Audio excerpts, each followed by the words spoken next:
Colour बदललेला आहे। याचा अर्थ या पाण्यामध्ये रेसिड्युअल क्लोरीन आहे की जो नॉर्म्स प्रमाणे आहे।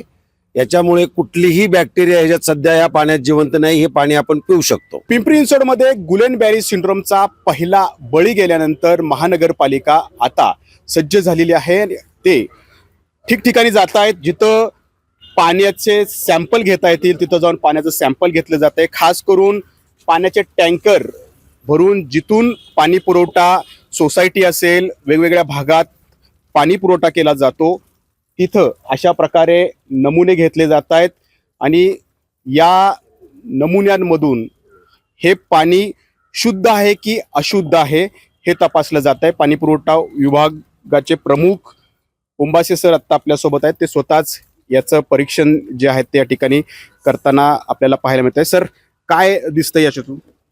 हे याचा ज्या अर्थी या पाण्याचा कलर पिवळा झालाय, याचा अर्थ ह्या पाण्यामध्ये क्लोरीनची मात्रा उपलब्ध आहे। क्लोरीन हा असा घटक आहे की या घटकामुळे यामधील जे काही जंतू जे मानवी शरीरास अपायकारक असतात तर ते जिवंत राहू शकत नाहीत। ते दाखवा ना।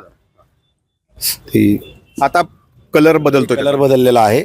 याचा अर्थ या पाण्यामध्ये रेसिड्युअल क्लोरीन आहे की जो नॉर्म्स प्रमाणे आहे।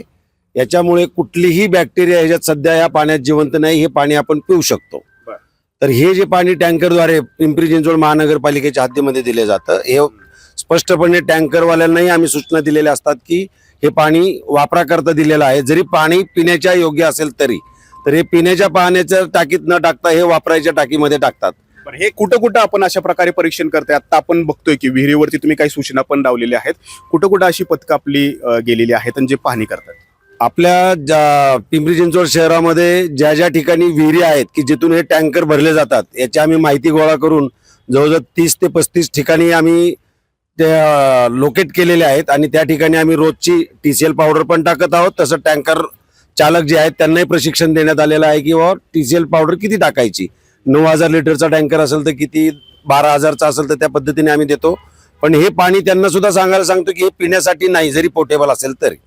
जीबीएसचा प्रादुर्भाव आणखी वाढू नये, आणखी रुग्णांची संख्या वाढू नये, या जीबीएसमुळं कुणी दगावू नये यासाठी पिंपरी चिंचवड महानगरपालिकेकडून अशा प्रकारे पाण्याचं परीक्षण ठिकठिकाणी केलं जात आहे। नाजिमुल्ला, ABP माझा, पिंपरी चिंचवड। ABP माझा, उघडा डोळे बघा नीट।